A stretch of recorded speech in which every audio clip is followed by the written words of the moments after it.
Hello, friends. This is Miss Alpine. It's time for Writer's Workshop. Today, we will continue looking at opinion writing, and we're going to focus on how to form or how to make an opinion.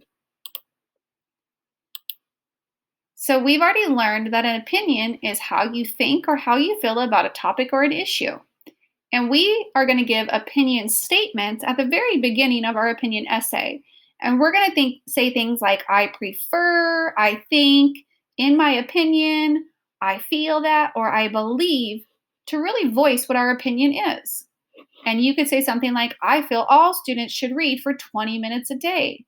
Well, guess what? I really truly do feel that way.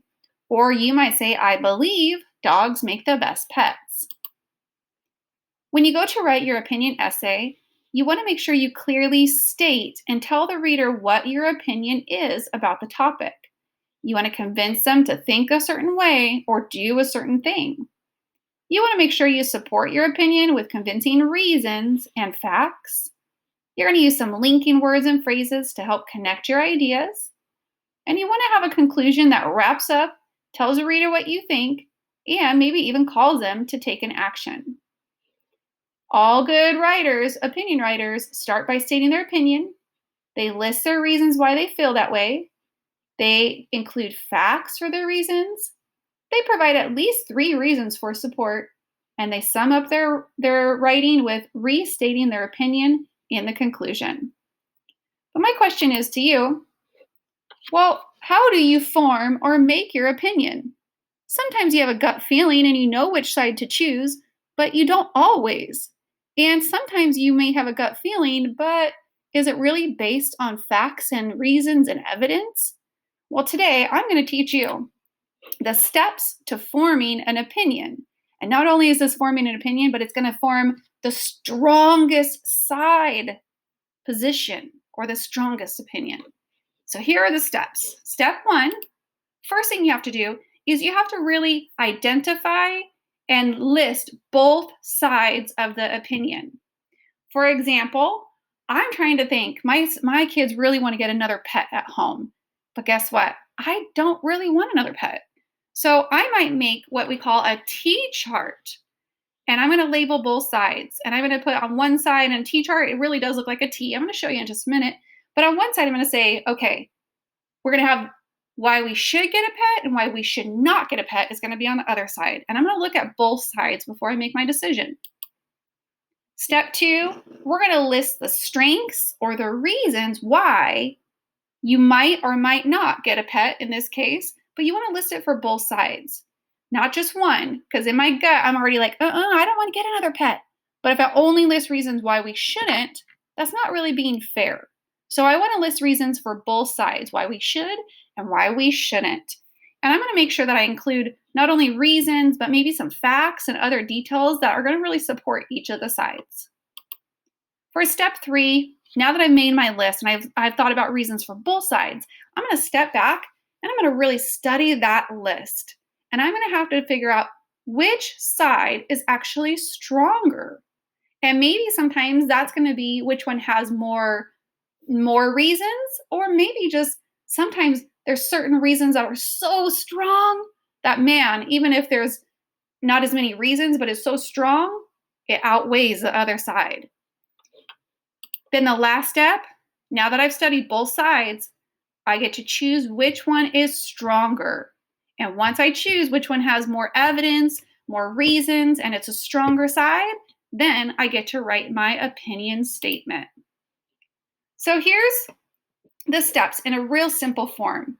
So again, step 1, we're going to name the 2 sides. So look here, this is that T chart I was talking about. This is a quick example. And I'm going to have one side here and the other side here. So number 1, maybe get a pet. Number 2, don't get a pet. Then I need to list my reasons for both sides. So I'm going to list all my reasons for side 1 and all my reasons for side 2. Step 3, stop and read the list. And we're going to look at everything really closely and go, which side is stronger? Then step 4, we're going to pick the best side. And that's where we're going to practice too, writing our opinion statement based off of what we choose. So I wanted to show you, we're going to try this. And we're going to try this first by looking at this mentor text, and it's called Hey Little Ant. You might have read this before, but I love it because it's really a book about choosing between one or the other side. Should we squish the ant, the little boy squish the ant, or not squish the ant? Both of them have very good reasons why. Let's take a look.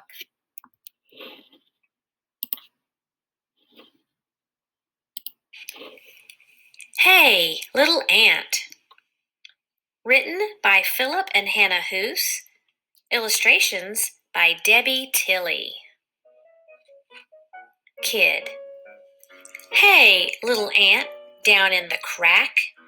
Can you hear me? Can you talk back? See my shoe? Can you see that? Well, now it's gonna squish you flat. Ant. Please, oh please, do not squish me. Change your mind and let me be. I'm on my way with a crumb of pie. Please, oh please, don't make me die. Kid. Anyone knows that ants can't feel. You're so tiny, you don't look real.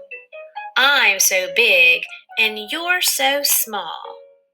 I don't think it'll hurt at all. Ant.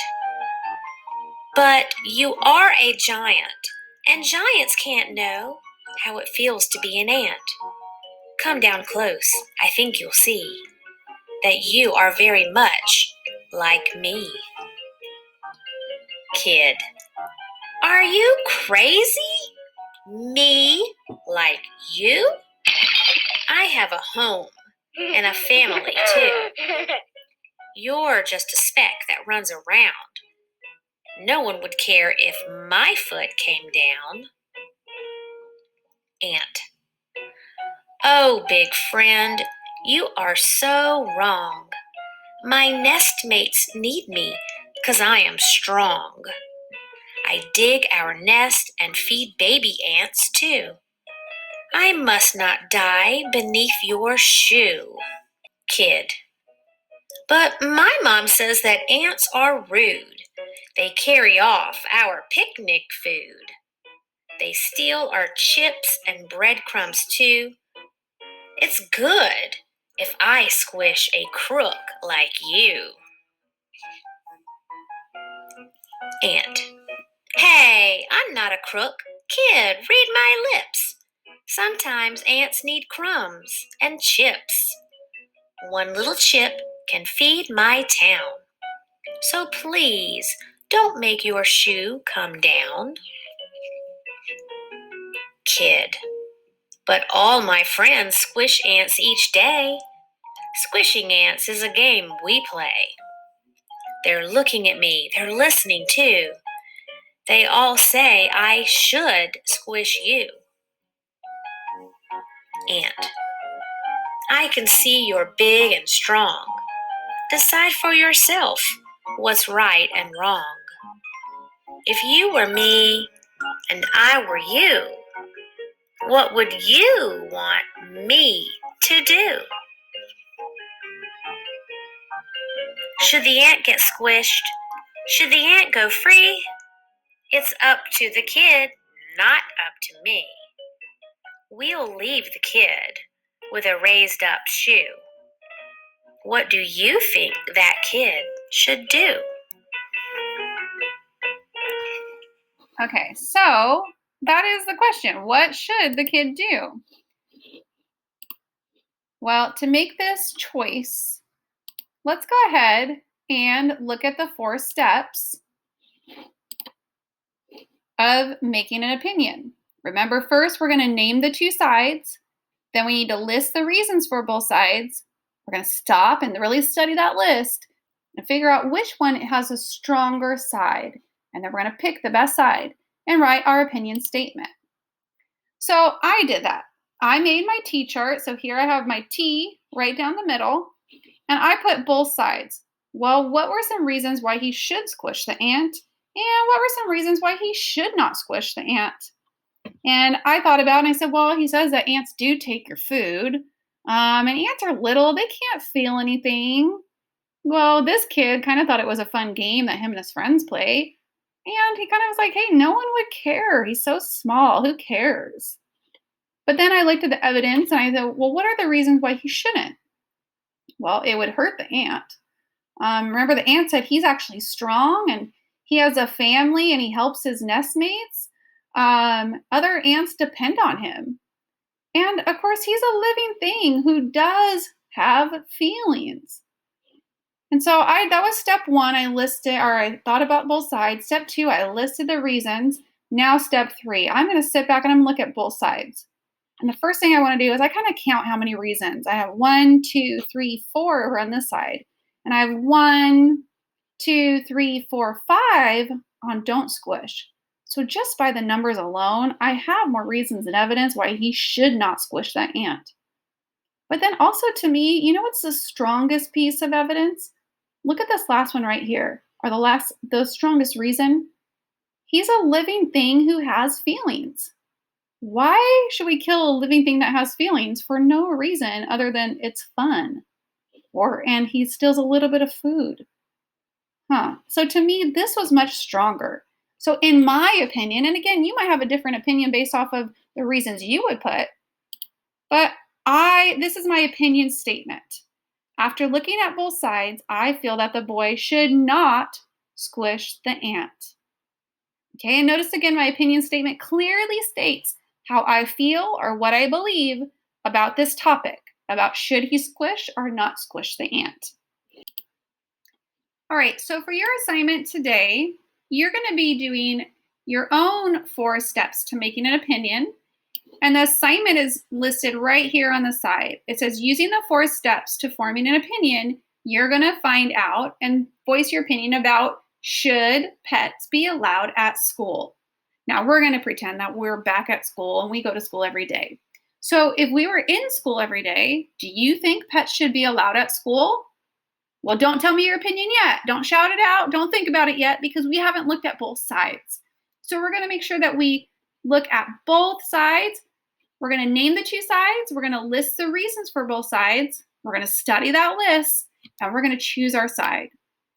So I've already helped you out. I created the T-chart here and I already put and listed both sides, that pets should be allowed at school and pets should not be allowed at school. Then you're going to click and you're going to type all the reasons you can think of for why we should have pets allowed at school.